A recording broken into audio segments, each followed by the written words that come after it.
В эфире «Своих не бросаем». Истории подвигов и судьбы героев. С вами Артур Галеев и Юлия Краснова.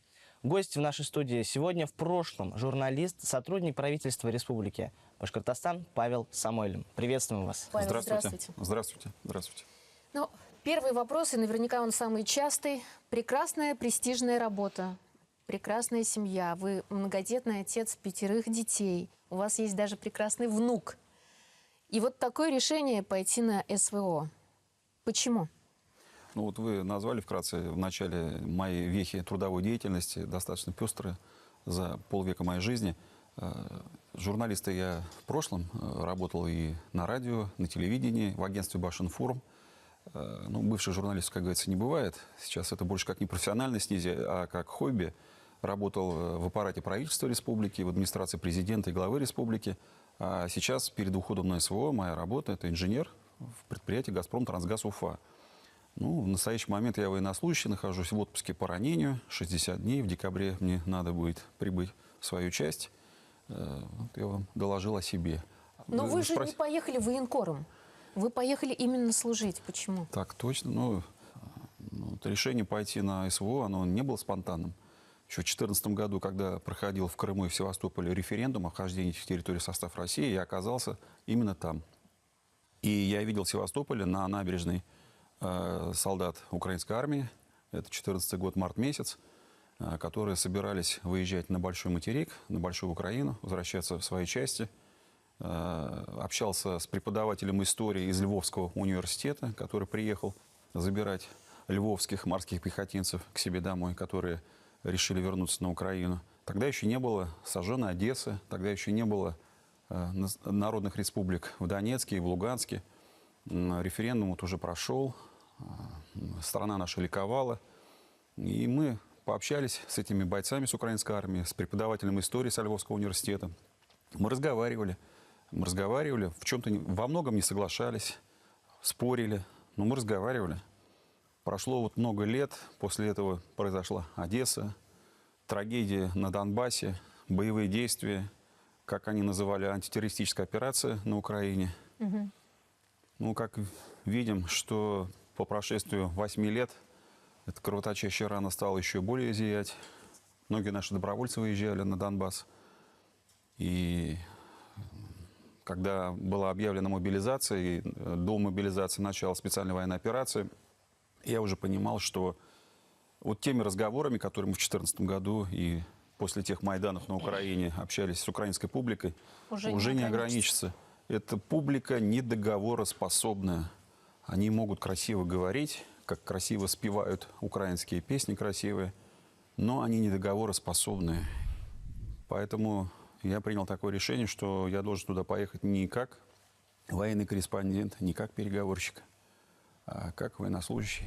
Ну, в 2014 году вы заходили все-таки как репортер, правильно? Тогда я был сотрудником аппарата правительства. Мы привезли гуманитарный конвой в Симферополь, потому что из-за блокады Украины, Крыма, у них заканчивались медикаменты в Симферопольской больнице, заканчивались продукты питания. Мы тогда привозили гуманитарный груз с Башкирии. Шли туда. Я тогда был сотрудником, ну, обычным чиновником. Мы с ребятами, с коллегами с БСТ, с журналистами приезжали, рассказывали о том, как необходимо помогать нашим соотечественникам.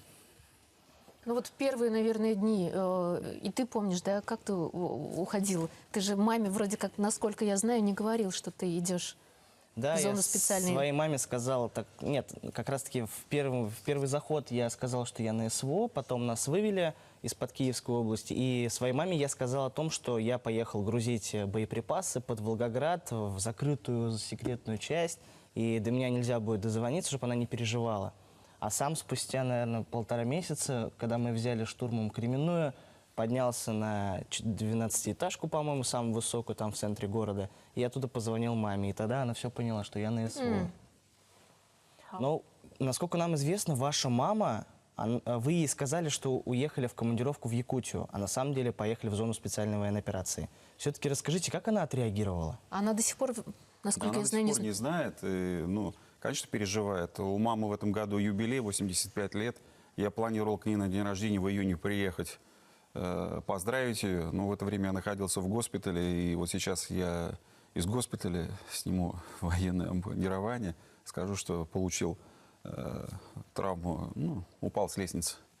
Ну, вот спрашивают соседи, кто-то расскажет. Нет, у меня мама сама одинокая по себе, поэтому я по этому вопросу не переживаю. Она по телевизору смотрит передачи про животных и про культуру, художественные фильмы, поэтому все хорошо будет. Ну и самый такой сейчас тоже один из частых вопросов, и это, наверное, кинематографично, то, что с вами произошло, и уверена, вы расскажете об этом подробнее, то, что со всех экранов сейчас говорится, это 5 дней, вы лежали раненые, лежали под завалами, и, насколько знаю, коллеги уже даже готовы был некролог. Вот как это страшно не звучит, но и вот ваш позывной вас, можно сказать, вымолил. Вам дан еще один шанс, второй день рождения. Расскажите об этих эмоциях. Но наверняка там о многом переосмысливаешь, думаешь, как-то иначе потом на мир смотришь, возможно. Ну, честно говоря, ребята, себя героями считаю. Если вы покажетесь, поедете в любой военный госпиталь в нашей России, в каждой палате 5-4 раненых бойцов. Это 4-5 уникальных историй. С кем бы я ни общался, это про каждого из ребят, про каждого из бойцов можно снимать художественные фильмы, писать книги. Ну, у меня история, да, конечно, я получил ранение. Я не думал, что так долго вообще силы человеческого организма могут 5 дней без воды находиться. Но спасибо моим родителям за то, что я такой оказался крепким мужиком, выдержал, выжил. И самое главное, спасибо пацанам, братишкам, которые меня нашли и вытащили. Видео снимает. Вот братан с Башкирии. Софы, я Гуляк. Да. Спасибо, братишки, Рахмат, земляки. Да, Вот так и познаются настоящие дружбы. Да, идем, Аллахерса.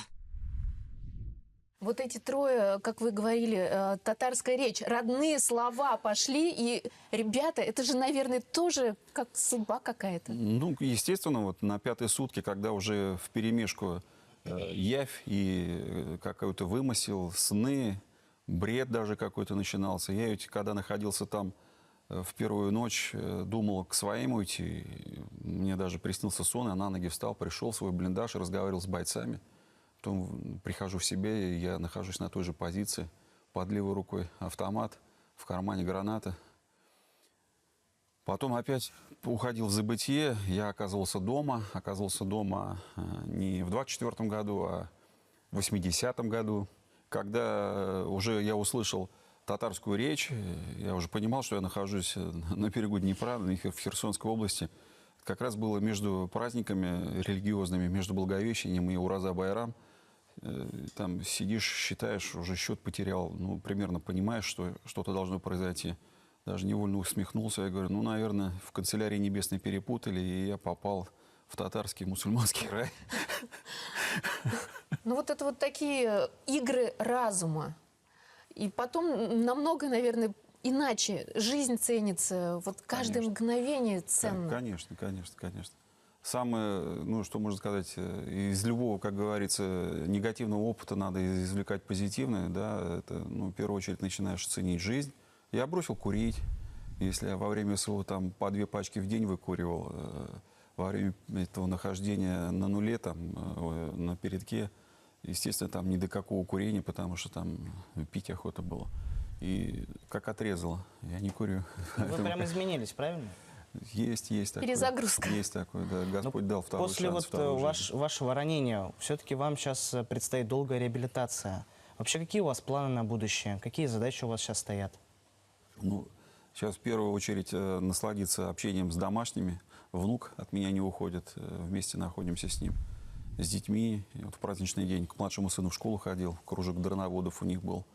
Они там занимаются дронами. Когда услышал звук этого мотора, естественно, тут вся шерсть дыбом стала, как говорится, потому что прекрасно друг друга понимаем. Вот эти шумы дронов, они на всю жизнь запоминаются.